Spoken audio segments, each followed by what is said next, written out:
میں نے آپ کے سامنے اللہ کے قرآن سے انتہائی شہرا افاق آیت تلاوت کی جس میں خدا کہہ رہا ہے اپنے حبیب سے کل کہہ دیجئے لا اسألکم، نہیں تم سے کوئی بھی سوال،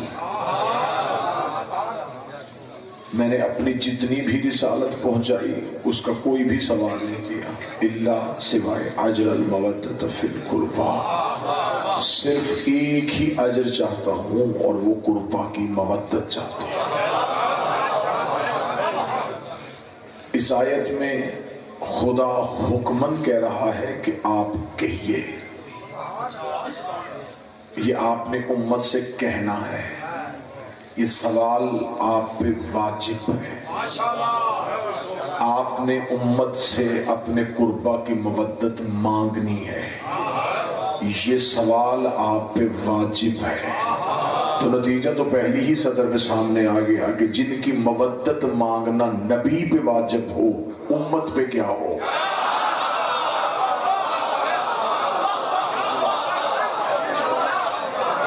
جن کی مودت مانگنا اللہ نبی سے کہہ رہا ہے تجھ پہ واجب ہے، تو سوال کر۔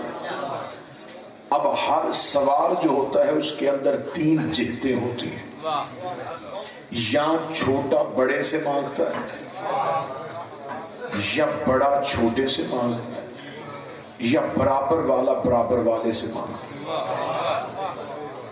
چھوٹا بڑے سے مانگے تو وہ گزارش ہے، برابر والا برابر والے سے کہے تو درخواست ہے، بڑا چھوٹے سے کہے تو حکم ہے۔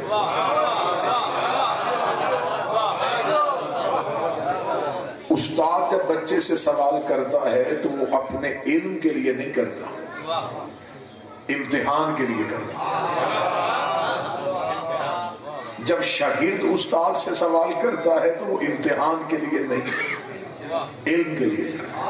اب یہاں پہلے دیکھتے ہیں صاحبان عقل و فہم کہ یہاں پہ کون کس سے مانگ رہا ہے۔ یہاں سب سے بڑا سب سے چھوٹوں کو کہہ رہا ہے، کائنات کا سب سے بڑا رسول امت سے سوال کر رہا ہے۔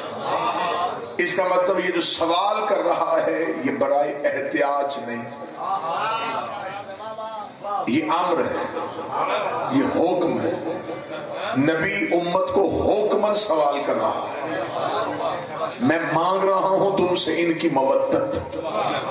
جس کے حکم کا نام نماز ہے اسی کے حکم کا نام مودت۔ جس کے کہنے پہ نماز پڑھی جا رہی ہے اور اس کے حکم سے پڑھی جا رہی ہے، تو اس کا مطلب اگر وہ حکم کر کے اللہ کی عبادت کروا رہا ہے تو وہی حکم کر کے قربا کی مودت مانگ رہا ہے۔ تو پھر آپ یہ نہ کہیے گا کہ یہ مستحب ہے یا واجب ہے۔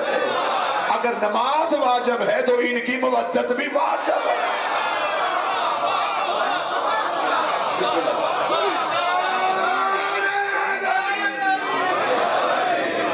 نہیں، بڑی آسانی سے سفر طے ہو رہا ہے، بہت ہی آسانی سے، کسی بھی بات کو ایک لمحے کے لیے کھولنے کی ضرورت ہی محسوس۔ اس کا مطلب ہے کہ وہ جو کہہ رہا ہے وہ مانگ رہا ہے، وہ مودت حکمن مانگ رہا ہے، اور حکم میں کوتاہی جو ہوتی ہے یہ باعث عذاب ہوتی ہے۔ نبی گزارشن کہتا ہے تو یہ ہمارا احسان تھا نبی پہ، اس نے حکم کہہ دیا، اب حکم کی تعمیل واجب۔ پھر اب کوئی سوال یہاں پہ اٹھنا ہی نہیں چاہیے اس آیت کے بعد کہ ان کی ولایت مستحب ہے یا واجب۔ حکمن کہہ دیا نبی نے کہ دینی ہے تم نے، میں نے مانگ لی ہے۔ اور پھر نبی نے اگلا لفظ اللہ نے نبی کو امت کے لیے جو استعمال کروایا وہ لفظ بڑا سخت ہے۔ خدا نے کہا ان سے اجر مانگ، یہ جو تو نے مودت مانگ لیا یہ ان سے یہ نہ کہنا کہ ان کے معجزے دے کے ان سے مودت کرو، میں تم سے اجرن مانگ رہا ہوں، مجھے قیمت چاہیے۔ یہ جو میں نے تمہیں نماز دی ہے نا، قیمت واپس کرو. یہ جو میں نے تمہیں بتایا ہے نا کہ اللہ ہے، قیمت دو. یہ جو میں نے تمہیں کہا ہے نا کہ احکامات کیا ہیں، قیمت مانگ رہا ہوں، اور صرف مودت کی صورت میں. اور آجر کے لیے تو مجھے اتنے علمی شہر کے اتنے علمی مجمع میں یہ بات کی وضاحت کرنے کی ضرورت ہی نہیں ہونی چاہیے کہ آجر اور اجرت کی فرق کیا ہوتا ہے، اجرت میں کتنا احسان ہوتا ہے.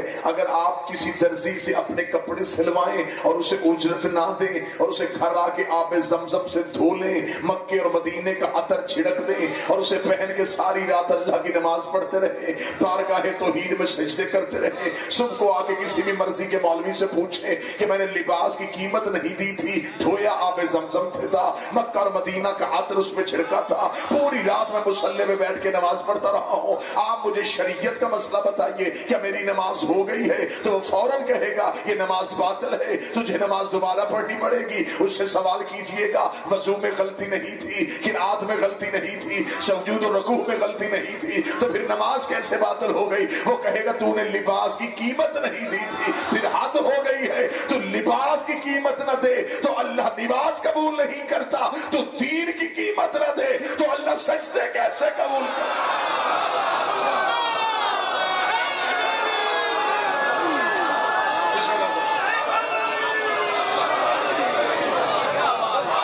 اور خدا کہہ رہا ہے ان سے کہ یہ اجر ہے، قیمت ہے، قیمت لٹاؤ مجھے ان کی مودت کی صورت.